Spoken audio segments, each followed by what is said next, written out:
Shri Hare Namaha. We shall begin with today's session now. Shri Guru Bhyo Namaha, Shri Parama Guru Bhyo Namaha, Shri Adi Guru Bhyo Namaha, Shri Mula Guru Bhyo Namaha, Shri Madhirtha Bhagat Padacharya Bhyo Namaha, Shri Vedavyasaya Namaha, Shri Bharate Namaha, Shri Saraswate Namaha, Shri Vayave Namaha, Shri Brahmane Namaha, Shri Mahalakshme Namaha, Shri Narayanaya Namaha, Mokshapura Shri Vasudevaya Namaha, कृष्णाय वासुदेवाय हरे परमात्मने प्रणतक्लेशनाशाय गोविंदाय नमो नमः कृष्णाय वासुदेवाय हरे परमात्मने प्रणतक्लेशनाशाय गोविंदाय नमो नमः हरे राम राम राम हरे हरे हरे कृष्ण कृष्ण कृष्ण हरे हरे नारायणं नमस्कृत्य नरं चैव नरोत्तमं देवीं सरस्वतीं व्यासं ततो ग्रन्थमुदीरयेत् नारायणं सूरगुरुं जगदेकनाथं भक्तप्रियं सकललोकनमस्कृतं च त्रैगुण्यवर्जितम् अजं विभुमादिमीशं वन्दे भवग्नं अमरासुरसिद्धवन्द्यम् अविकाराय शुद्धाय नित्याय परमात्मने सदैकरूपरूपाय विष्णवे सर्वजिष्णवे नमो हिरण्यगर्भाय हरये शंकराय च वासुदेवाय ताराय सर्गस्थित्यन्तकारिणे एकानेकस्वरूपाय स्थूलसूक्ष्मात्मने नमः अव्यक्तव्यक्तरूपाय विष्णवे मुक्तिहेतवे सर्गस्थितिविनाशानां जगतोऽसि जगन्मयः मूलभूतो नमस्तस्मै विष्णवे परमात्मने.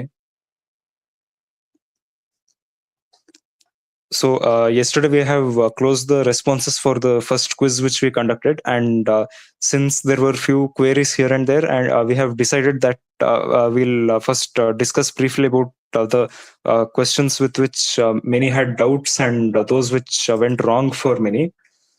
So among most of the questions which we noticed, a maximum number of people had made mistakes in in few of the questions, especially the ones towards the end, and some of them to do with the first question, which commonly went wrong was which of the given shastras is not a Sat Agama. So the options were Mahabharata, Satvata Samhita, the 18 Puranas, and the Narayana Upanishad. So many answered Satvata Samhita. So Satvata Samhita is actually Pancharatra. It's a text of the Pancharatra doctrine. So Satvata Samhita is actually one of the most important agamas in the treatise of Pancharatra, though there is no hierarchy or importance as such, but it is quite popular.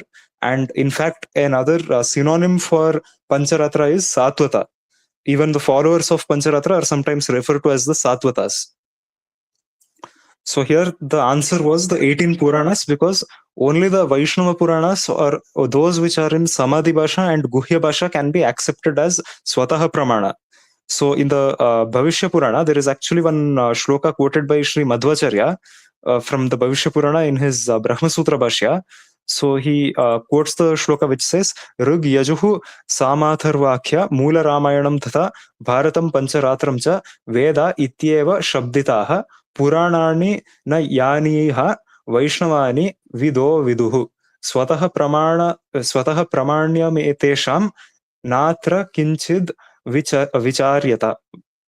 So the shloka means that these shlokas mean that the Rigveda, Yajurveda, Samaveda, Atharvaveda, the Mula Ramayana, Bharata, that is the Mahabharata, and Pancharatra, these can be referred to as the Veda, or they can be identified as Shastra.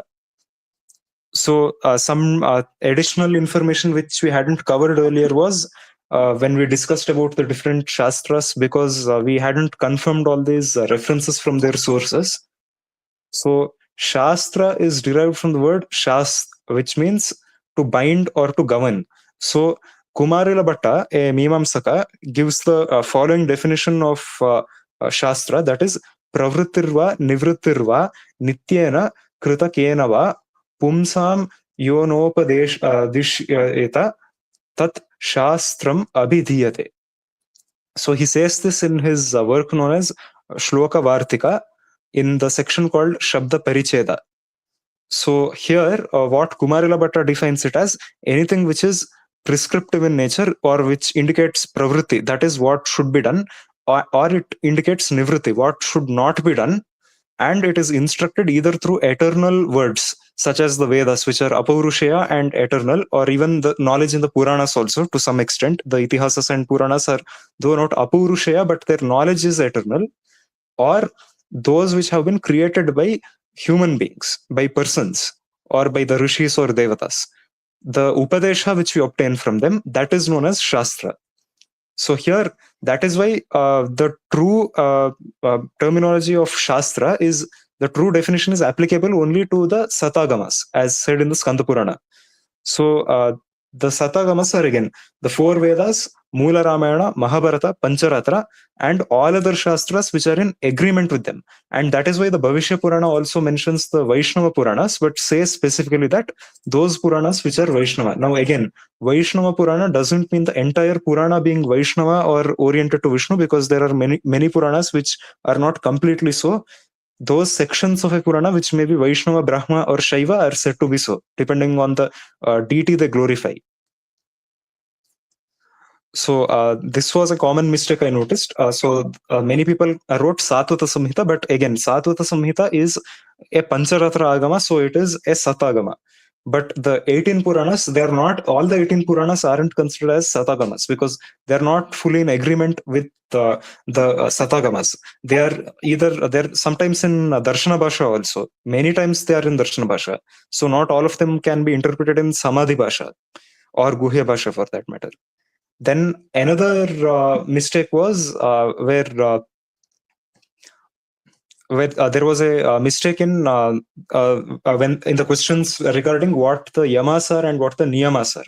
So if you see the Vishnu Purana's translation which we have made, we have clearly translated the shlokas there in the 7th adhyaya of the 6th amsha, which says that yamas are the restrictions, asteya, brahmacharya, and ahimsa, such things, so that those are restrictions to prevent oneself from deviating from dharma. And the niyamas are those things which are prescriptions, which are meant to be followed or practiced. So coming to the definition of Bhagwan, there were a few mistakes here and there, but again, most of them have got it correctly. So Bhagwan can refer to, as explained elaborately, Bhaga, the word Bhaga refers to the one who has the various qualities and opulences mentioned, and Va indicates that he resides, Vasati. So that is why he is known as Vasudeva. So because of that, he is known as Bhagavan, or Bhagavat, which is written as Bhagavan usually. So it can also refer to a person who has the knowledge of Bhagwan. So that is why the Rishis and the Devatas are also said to be Bhagwan in many places in the Shastras, including the Upanishads themselves. So that is why the term Bhagwan can refer to all of them. So the elaborate explanation for this is given in the 5th Adhyaya. And coming to the next common mistake was among the bhashas used in the Smritis, which is the literal meaning and includes further inferences which can be obtained from it. That is Samadhi Bhasha. It's not Darshana or Guhya. Guhya literally means hidden. Darshana means that which is from the point of view of any philosophy.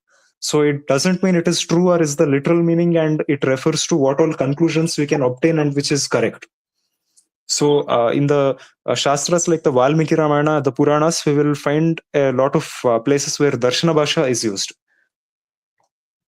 The rest were mostly correct, and some people got the question on how many types of interpretations are possible for each shloka of the Mahabharata wrong.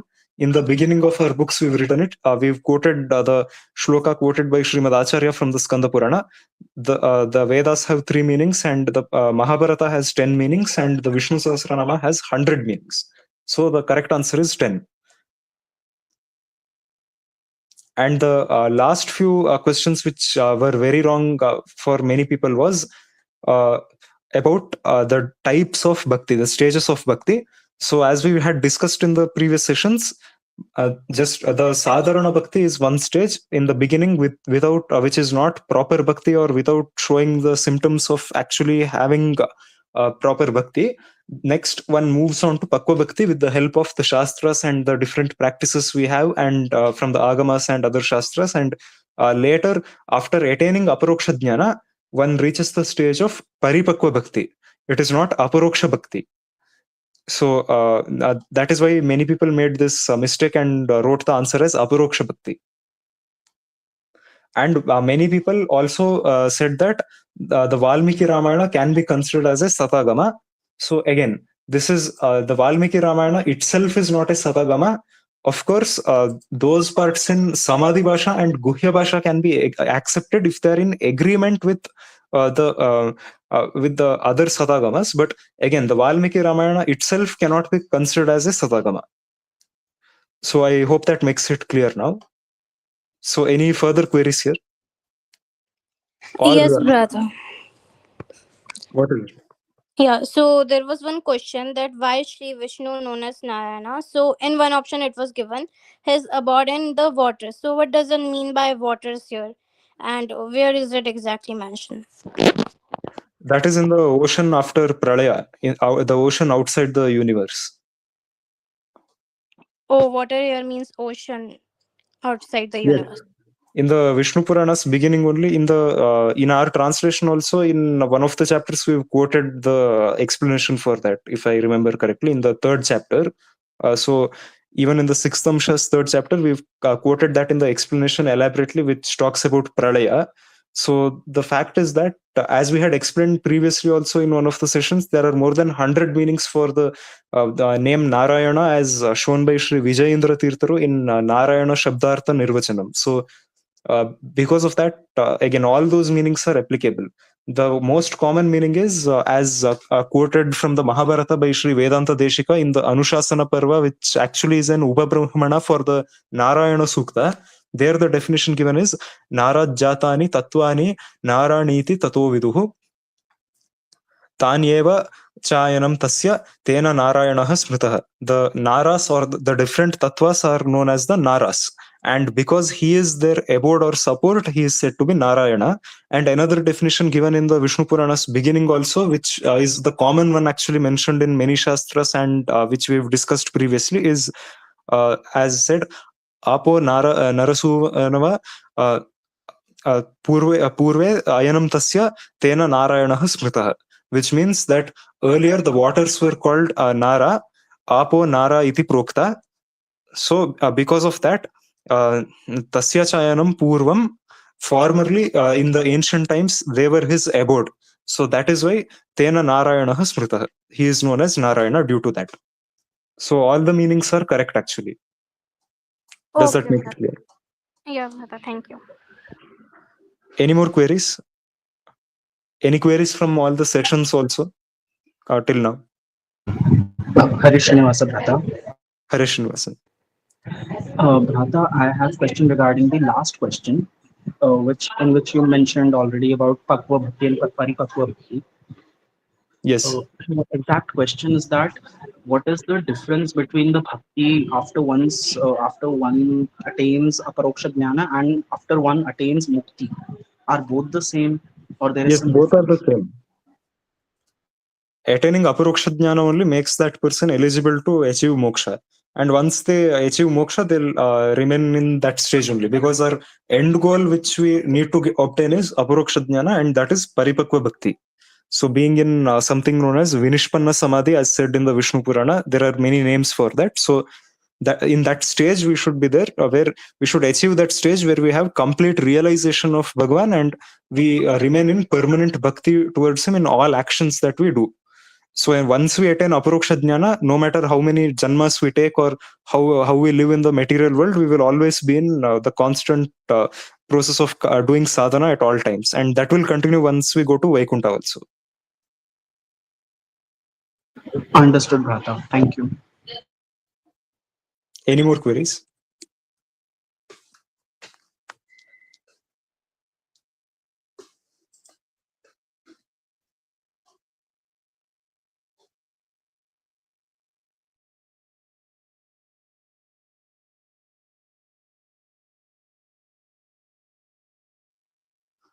Okay, so as there are no further queries, we shall move on to the topic of today, which we shall be continuing from the last class. So we have been discussing the duties which are common to all people, regardless of varna, and which must be followed for a sattvika lifestyle. So elaborately, these duties are given in the 11th adhyaya of the 7th skanda of the Bhagavata Purana, and these are narrated by Narada Muni to Yudhishthira, where he explains about the different dharmas which are necessary for practicing bhakti, or for even for any sattvika person. So here Narada Muni narrates all the duties, and that with regard to varnashrama also. So as we discussed previously, the first shloka says, the eighth shloka that is in this chapter, it says, Satyam daya tapaha shaucham titiksheksha shamodamaha ahimsa brahmacharyam cha tyagaha swadhyaya arjavam. So we discussed about Satyam, which means honesty or being truthful. So as there is a famous saying in the Mundaka Upanishad's third Mundaka and the second Khanda, which says, Satyameva jayate na anrutam, which means truth alone wins, not falsehood. So we discussed about the definitions of Satya also, that is honesty which will benefit dharma, and it's not something which is going to help adharma. So as we explained already, there are certain rules for this as well, as not to tell the truth when it is going to be harmful or going to cause trouble to dharma or the righteous people. And the next is daya, that is compassion, to have mercy towards others, and this is synonymous with shudratva. So as we said previously also, the word shudra is derived from the words shuk and dra. So shuk means sorrow and dra means to melt. So those who melt at others' misery are known as shudras, which is why this is also a necessary quality. Then tapaha, tapas, that is also a quality which is to perform certain austerities or penances, as they call it in English, to help one in their sadhana. This doesn't simply mean that one has to go to a forest and live like a vanaprastha, or simply sit and meditate all day performing sadhana. That is not the only way to perform tapas. Then shaucham, that is cleanliness. So that is also a very important quality. Both external and internal purity are necessary. And Madhvas are especially known for this, but in the recent times, there has been a misuse and utter misunderstanding among the average Madhvas about Madi. Madi in Kannada simply means purity. So even Sri Bananja Govindacharya and many scholars have criticized this, because people have used this as an excuse for untouchability, which is totally not the definition of Madi, and it's a violation of Dharma. So Madi is actually, or Shaucha is cleanliness with regard to the body and with regard to the mind and also the soul. So during certain sadhanas, there are, especially during rituals like puja, or while performing certain yajnas, or even simple rituals at home or in a temple while performing deity worship for that matter, one has to maintain purity by first of all being themselves having external purity, and also by not touching other people or any forbidden items, just to prevent the contact of the sukshma sharira, as we call it, to ensure that one remains in the perfect condition to perform their sadhana. So this is why it is necessary, but that doesn't mean that one has to practice untouchability with other people. So this has been a certain condition which has caused trouble over the last few decades. So the next rule is titiksha, which means tolerance. This is also again important, as said in the Bhagavad Gita, siddhya samam, which means which means equanimity in success and failure. So this is one important quality, not to get swayed away by emotions, or to have tolerance, and not just emotions, but even one should know to maintain tolerance towards so many other tapas, as we call it. So we shall discuss about the tapas in detail in the subsequent sessions. Though we have discussed them briefly, but we shall again have a small recap of them. So this means tolerance, and iksha means distinguishing between what is right and wrong. So this is again this is the ability to know properly what is right in a certain situation, or whom to support and whom not to support. Again, for this one needs to have proper knowledge also. And next is shama, that is control of the mind. So to control the mind, again, one needs to have knowledge of the shastras, and one should be aware not to get swayed away by the mind's demands, because as said in the 6th adhyaya of the Bhagavad Gita, the mind becomes a friend for one who has it under their control, but it also is the worst of enemies if it is not in their control. So again, this is similar to how one manages it, or how one uses their mind and their sense organs. And damaha means control of the senses. So again, the control over the various sense organs which we have, it's not just the five senses, but even the hands, the feet, the different organs are also said to be sense organs. So in the Upanishads especially, you can find such a mention. There are different types of indriyas or senses, such as karmendriyas and jnanendriyas.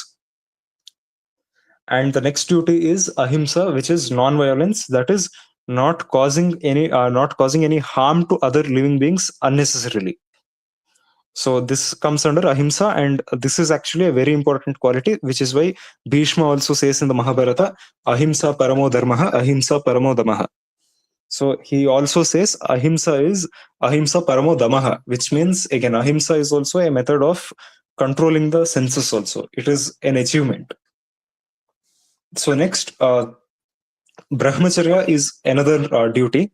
So many people misunderstand this, that brahmacharya, there is actually there is ambiguity over the understanding of the term brahmacharya. So can anyone here define brahmacharya?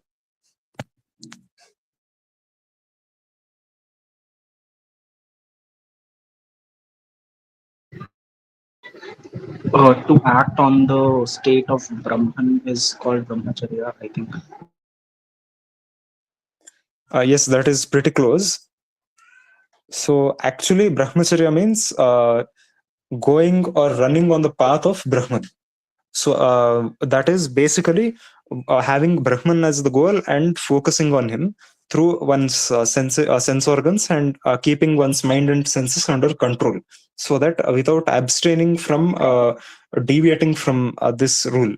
So this especially involves by not indulging in having lust or lustful thoughts, or even indulging in sexual intercourse for that matter with anyone other than one's own spouse, and that too only for the purpose of having progeny, nothing more.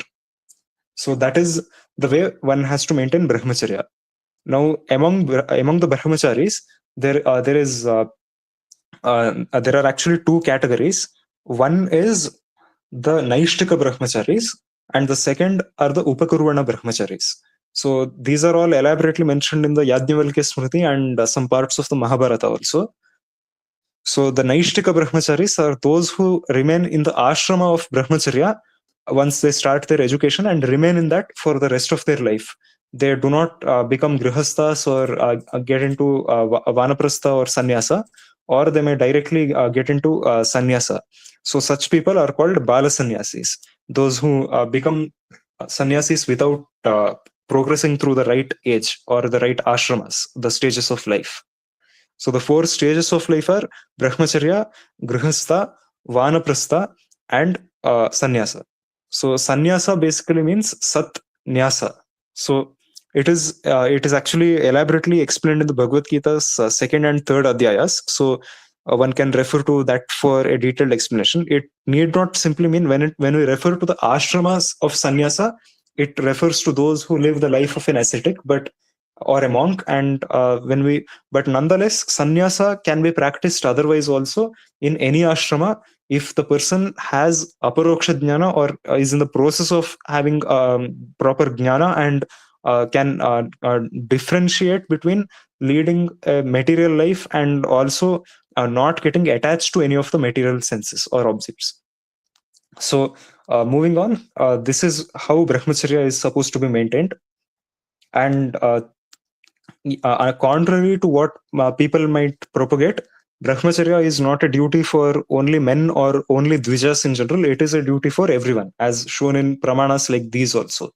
So here, these are duties which are common to everyone and not merely restricted to only dvijas. But for the dvijas, this is compulsory, because breakage of brahmacharya is going to cause loss of dvijatva, and that renders them ineligible to actually continue to remain as dvijas. So for the dvijas, there are many such strict rules and regulations, which is why in the second adhyaya of the sixth amsha of the Vishnu Purana, one can find many statements praising the Advijas, namely the women and the Shudras, because the common women and Shudras who are Advijas do not have so many restrictions, and if at all they deviate from these, the consequences are not that high. So moving on, the next duty is tyaga, that is that renunciation or abandoning what is not supposed to be kept with us all the time. So this refers to even donations also. So we should indulge in charity and we should benefit people, because as said previously also, the plants and animals are naturally giving more contribution to the Jagat Chakra.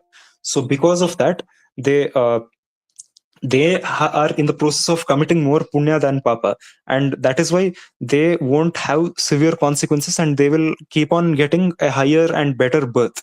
But in the case of human beings, we have the intelligence and the capacity to understand what is going on and how to behave and act. But again, we must use that properly, because naturally if we are idle, the karmas which we commit are actually going to cause harm to other entities and the Jagat Chakra rather than benefit it more. So the harm outweighs the benefits. That is why we must forcibly perform more punya karmas and all sorts of karmas which are beneficial to others and to the Jagat Chakra. So this is why it is necessary to perform tyaga and so many other practices which cause benefit to other beings. And the next duty is swadhyaya. So this is again very important. So this means swadhyaya literally means self-study. So now this doesn't mean that one has to obtain all knowledge primarily through self-study, but rather self-study of the shastras and different forms of knowledge is a must for everyone. Again, the sampradayas such as the Smartas and Sri Vaishnavas and few others believe that the shastras are actually restricted to Dvijas alone, and they opine that Itihasas, Puranas, and the Smritis also cannot be learnt by Advijas.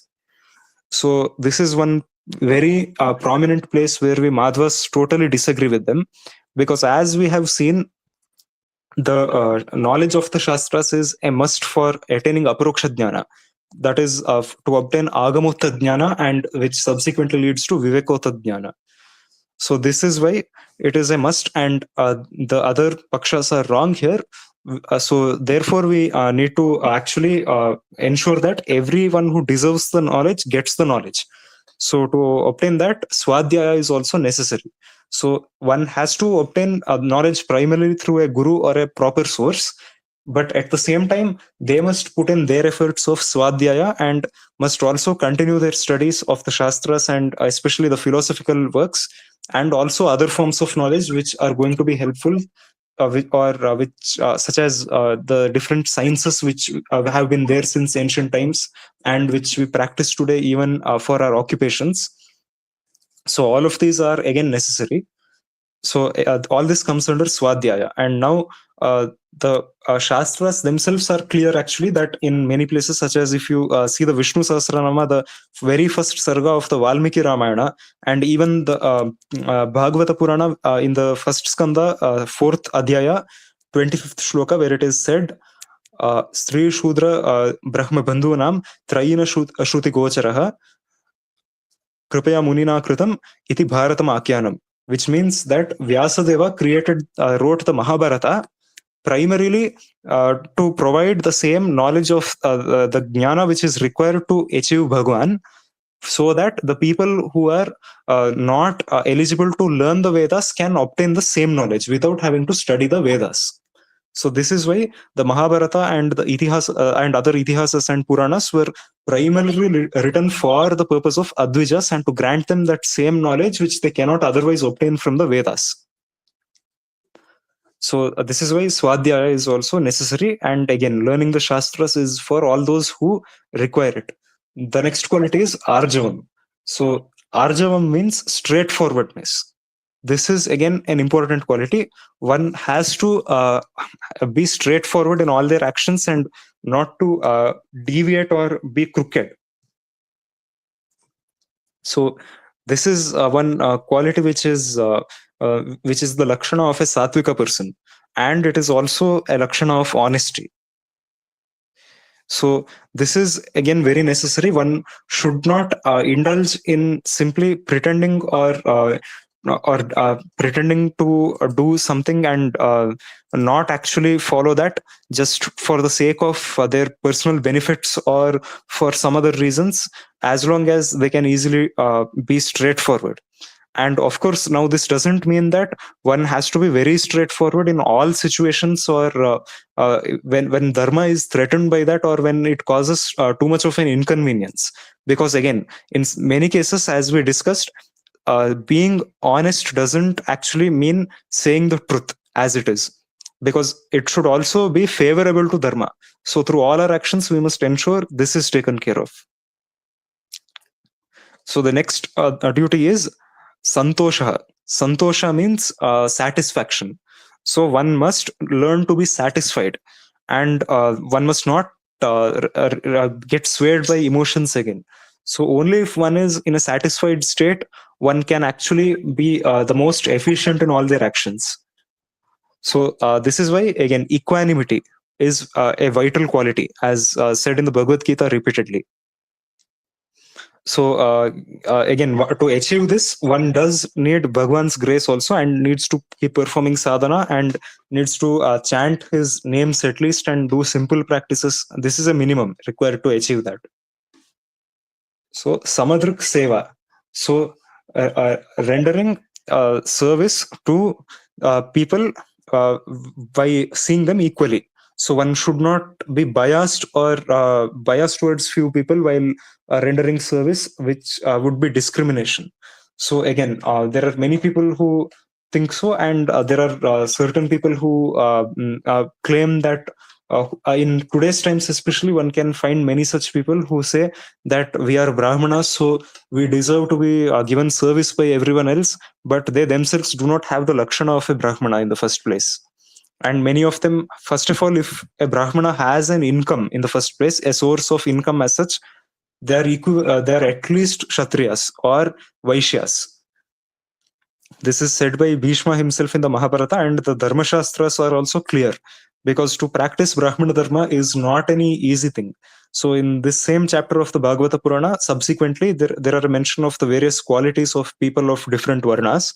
So there it is elaborately explained that the lakshanas of a Brahmana are being engrossed in tapas, and spreading knowledge, and always rendering service to Bhagwan, and helping in the propagation of knowledge. So these are the basic lakshanas of a Brahmana, and Brahmanas are actually not supposed to have any fixed income as such. So in today's times, people of all four varnas have again fallen down, because this is the effect of Kali Yuga.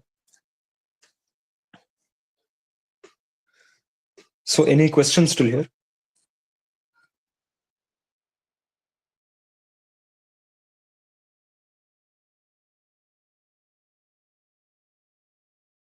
Harishni Vasapata, I have Hare one Krishna. question. Uh, this means that in Kali Yuga, except sannyasis, all other varnas are actually not Brahmana. Where is this said?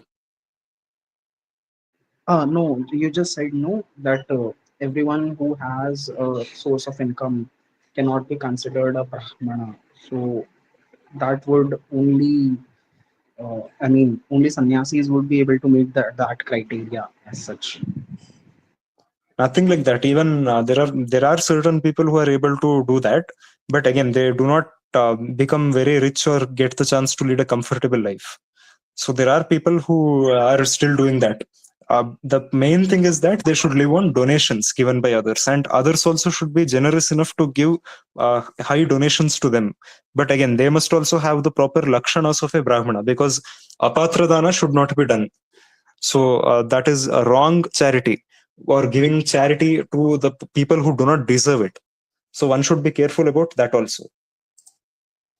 So that's why but again, as I explained already, a majority of the people cannot perfectly practice their Varuna Dharma, and because many have deviated and the society has become like that, and those who really want to or those who try their best to cannot achieve it with 100% efficacy, but still they are far better than those who aren't putting any efforts in doing that.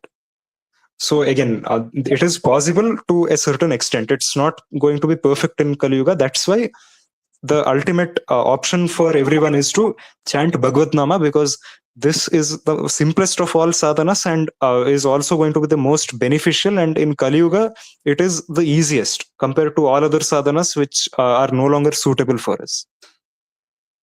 So does that make it clear? Yes, Bhrata. Thank you for your explanation. Any more queries?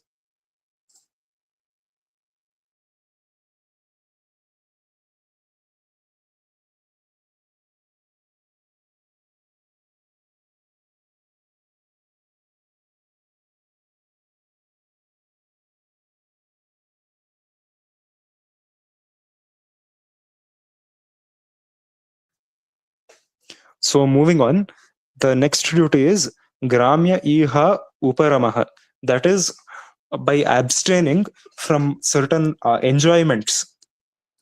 So basically, the unnecessary things which we have, such as which we especially obtain through the media and through different forms of media, especially, or visiting certain so many events, especially such as our watching these movies, which all will take us away from spirituality. Now, this doesn't mean that one has to fully abstain from it, or one should not go towards them at all, or should have no entertainment, or be fully devoted to spirituality alone. What this means is that one should avoid those things which aren't sattvika, and as long as one knows to keep their mind in control, it can be done in a limited extent. So it means that one should not frequently visit these things, because these will all take us away from dharma, and this will take us away from spirituality subsequently, especially if we pay too much attention to it. So that is why it is generally advised not to indulge in all the worldly affairs which are for mere entertainment or for any other purposes which are unnecessary and do not help us in our sadhana.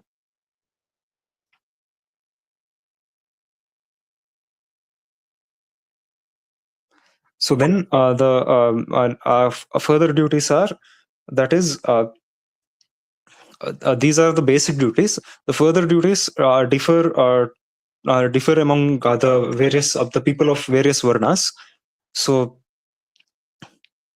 and finally, Shravanam Kirtanam Chasya Smaranam Mahatam Gate. So again, listening, singing about Bhagwan, listening about his glories, and remembering him, remembering his greatness, all these are necessary and most important than all of these, because they are the primary method of performing our sadhana. So again, this is why these are the primary duties which also cover pretty much most of the yamas and the niyamas. So because of these, one can actually achieve to their maximum potential in their sadhana. So any queries still here? Bhrata, what was it? Shravanam Kirtan? Smaranam. Okay, Shravanam Kirtan Smaranam. Okay.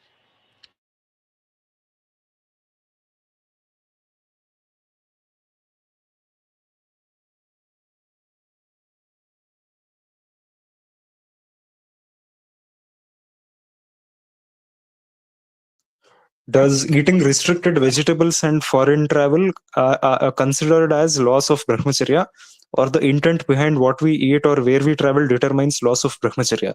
So primarily, these cause loss of dvijatva, not brahmacharya merely. So these cause loss of dvijatva and again Vaishnavatva also. So foreign travel exactly isn't considered as a factor for loss of dvijatva or Vaishnavatva, especially in Kali Yuga, as there are varied opinions among the different vidwans over these. So because of that, it is said that there are diverse opinions, and some believe that it is not applicable in this age, and others believe that it is still applicable, and they strictly criticize those who indulge in foreign travel. So actually, there are certain Madhva sannyasis also, such as the Peethadipati of Puttigemata, that is Sri Sugunendra Tirtha Swamiji, who have visited multiple foreign countries and have preached there. So again, few of us personally go with the paksha that it is not restricted as such, because the way we have seen it in the Shastras, uh, actually, the Shastras imply that one should not go through Varuna too much. Or, in other words, one should not travel through the sea directly for most of their journey, that is by ships or boats.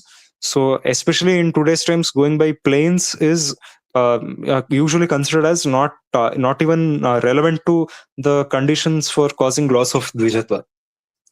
Coming to eating restricted vegetables or even other forms of food such as meat, yes, they strictly cause loss of Vaishnavatva and Dvijatva. The most tamasika ones are that is meat, alcohol, mushroom, drumsticks, radishes, and onions and garlics also. Though onions and garlics are not always considered as tamasika as the first 5 categories of food. So other than these, one can, if one still eats onions and garlics, it's not that much of an issue, though strictly speaking, they do cause loss of dvijatva. But nonetheless, since sometimes it is inevitable, or since many dvijas and Vaishnavas have to eat at the houses or restaurants of where non-sattvic food is served usually, and one cannot always guarantee that they can avoid eating these. In such cases, when one performs upakarma, that is when dvijas change their yajnopavita, some people consider it as a prayashchitta for this, as said in the Manusmriti also, especially for those dvijas who have to inevitably eat at the house of an asat shudra. That is those shudras who do not follow satachara, so they will use all sorts of food items like meat and all the tamasika food items. So nonetheless, and for everyone else, ultimately in Kali Yuga, since we cannot practice all our dharmas perfectly, this is why chanting Harinama is very important. Yes, Rajashri, any queries? Yes, brother. Why radish is considered as tamasic? Because that's how the food is classified, because of its effects on the body and the way it is obtained. And since it's basically something which grows under the ground, though carrots are disputed whether they are forbidden or not, radishes come under the category, since they are also harmful to the body in the long run, and the harm actually outweighs the benefits. So that's why these are also prohibited. Okay, brother.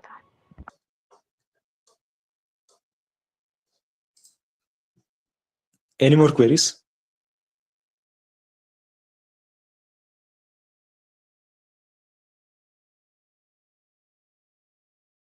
Oh, Pratha, I have one query regarding the one you just said regarding onion and garlic. Regarding what? Onions and garlic. Uh, Yeah. Basically, I'm not a Brahmana, but I do have a tulasi mala on my neck.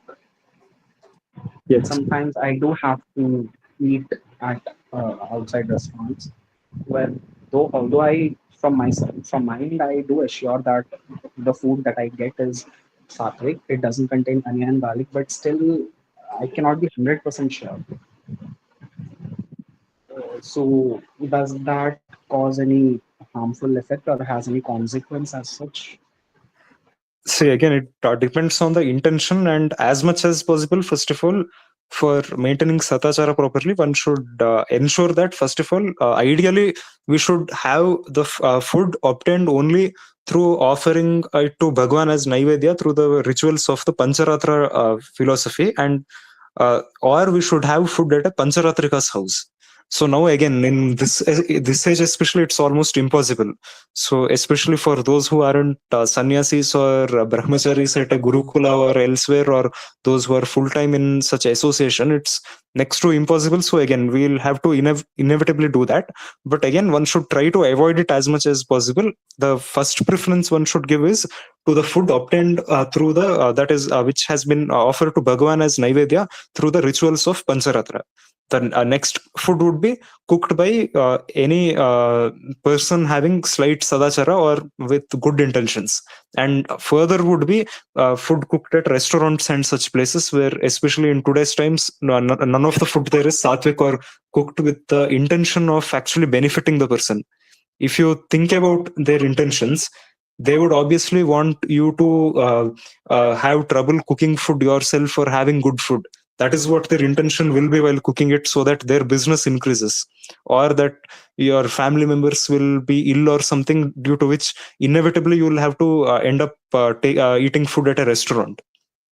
So again, no matter what is done in most of the restaurants, the food is not cooked in a sattvic manner with sattvika intentions at all.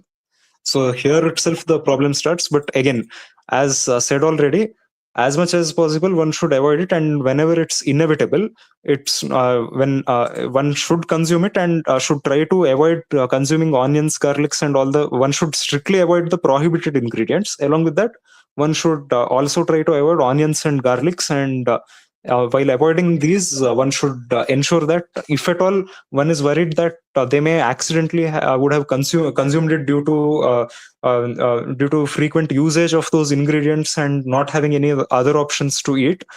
So that is why for dvijas, upakarma is a prayashchita.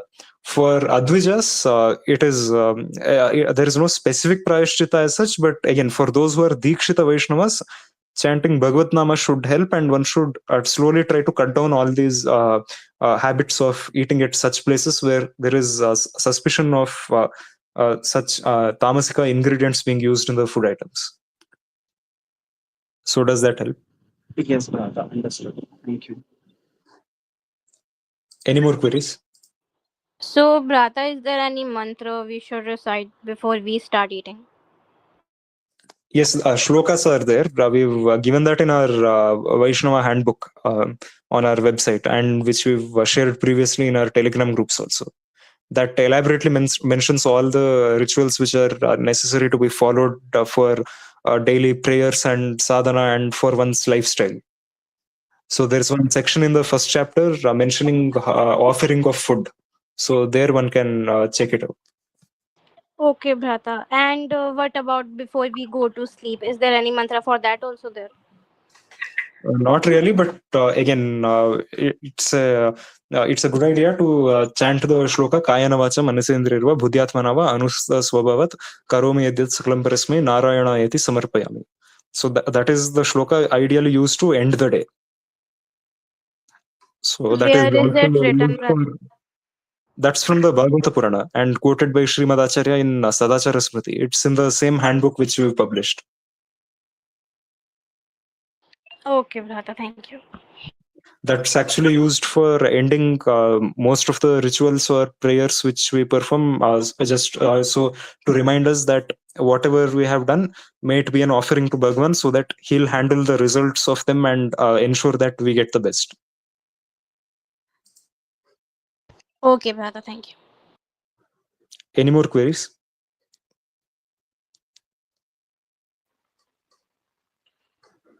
Data, can you hear me? Yes. Yes, you mentioned about the Varnas in ashrams. So we see in Bhagavad Gita, Krishna mentions the Chatur Varnas. Your So I voice can is find a breaking reference. actually. Oh, can you hear me? Yes. Okay. Sorry. Yeah. So I had a question related to the Varnas and ashrams. So we see the references of Varnas of many shlokas in Gita also. But do we have any references for the ashramas like in the scriptures? Because we see in the olden stories which are mentioned in the scriptures, we don't see much of a mention of sannyasis as such. We generally see the mention of rishis and kings like that. So I just wanted to know where the mention of ashramas are mentioned in scriptures. They are at many places, especially in the Dharma Shastras, which deal with them. In the Vasishta Smriti, it's there.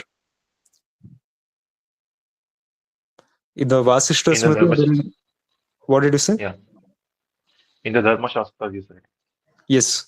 So, and even in the Mahabharata, there is a mention of sannyasis here and there in certain chapters. So, again, and there are brief mentions of sannyasa dharma and vanaprastha dharma also. So, again, it's there in many shastras, but it's not that elaborately described. That's all. Okay, okay, understood.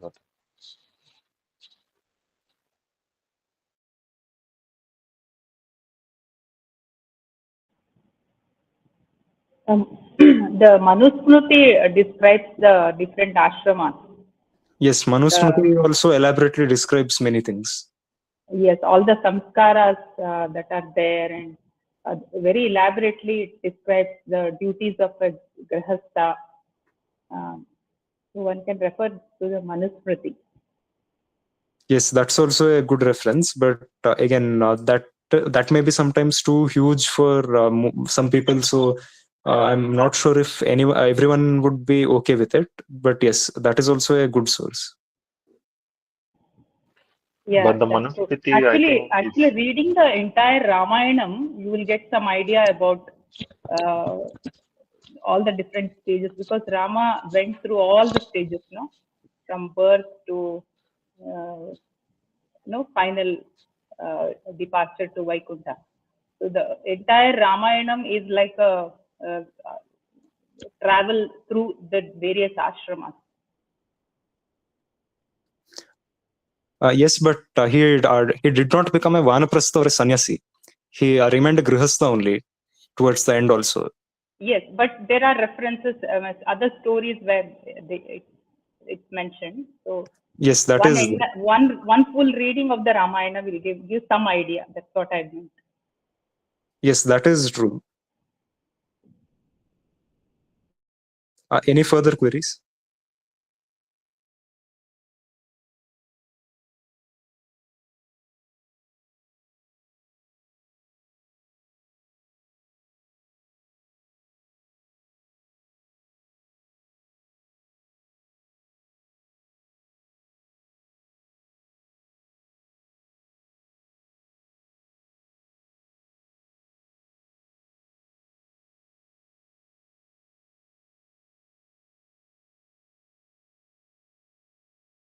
Brother Guruji didn't join us today. Since there were a few people, he did not join, and he said he will see if he can come if there are many queries or anything as such. So I don't think he'll be coming today. He will probably come tomorrow, since this topic was quite small and basic, so there wasn't much for him to explain either. Okay, brother.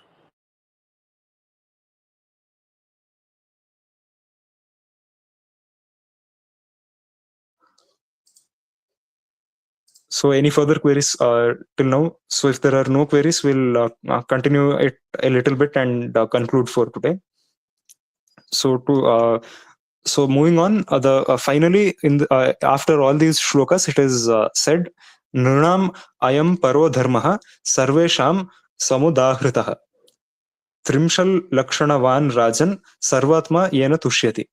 So by having all these 30 qualities which are mentioned totally here, by ensuring that one has them, one can actually satisfy Sarvatma, that is Bhagwan.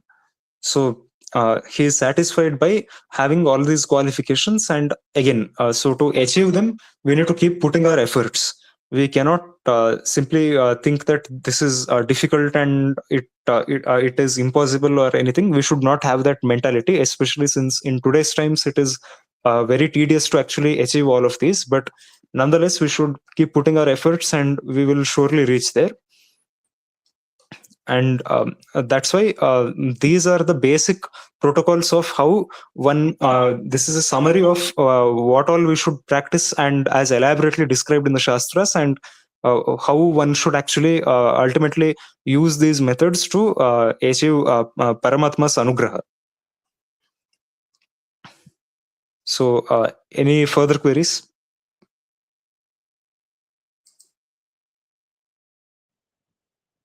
Pragya Mahodaya, you said, you mentioned that Santosha is also a duty. I think I heard it right, no? Yes. So, my question is, because Santosha is so subjective and it's so changing all the time. Like today, if I eat one bowl of rice, I'm happy, I'm satisfied. But tomorrow, that may not be the case. It may change depending on the circumstances. So, how do you explain that aspect of Santosha and how to achieve, how to know what that permanent Santosha or whatever you are trying to. So basically, this is a sattvic type of happiness, which is not derived from material benefits as such, or which does not depend on the circumstances. And again, one should always, firstly, the foremost important thing is to perform sadhana properly and to regularly perform japa and other forms of smarana of Bhagavan. So through that only one can actually achieve that kind of happiness, which many would have experienced if they've tried this properly. So, but since I'm not aware of that, I can't say that exactly. But again, those who do this would have experienced it if done properly and with time. So, this is different from harsha or other types of emotions which seem to be synonymous with happy, because those are actually rajasika or tamasika, where one gets overjoyed over small things or over materialistic things, especially. So, here, Santosha refers to the sattvic type of ananda which one obtains by being in constant remembrance of Bhagavan. So that is the only way. Bhakti and Jnana are the only ways to achieve that, and subsequently attaining the Paripakva Bhakti is the ultimate goal, and that alone can actually guarantee one to properly start executing all their duties, including being in constant ananda or being happy in all the situations and being perfectly in equanimity, as said in the Bhagavad Gita also. So till then, there will be obstacles here and there, and it won't be possible to execute all of these perfectly. So that is there. Okay, so for now, we can take it that even attending these classes, finishing this course, Fundamental Principles of Tattvavaada, is also a kind of santosha that we are getting. And that is why we are coming back again and again and attending the class and listening to all the questions and answers and all that. So that's also a very sattvika type of santosha. Can we take it that way right now? Yes, it's possible if it benefits that person, and if it helps in enhancing one's sadhana, then yes, that is a good way of obtaining santosha. Yes, because probably a person who is very advanced in his sadhana will have a different type of santosha.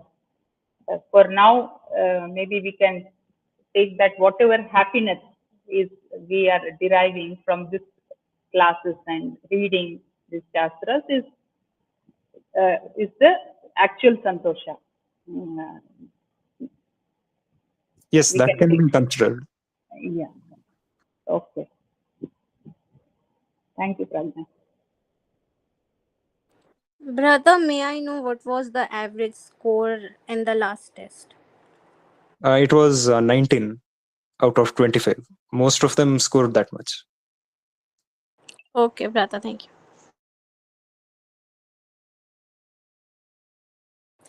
How many scored full marks, by the way? Only one person scored it. Okay, brother.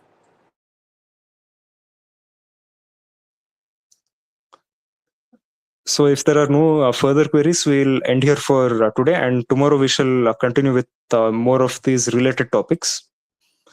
So that's all for tonight. Dhanyavada. Shri Krishna Arpanamastu. Achyutaya namaha, Anantaya namaha, Govindaya namaha. Achyutananta Govindebhyo namo namaha. Hare Rama, brother. Hare Krishna. Thank you, brother. Thank you. Dhanyavada.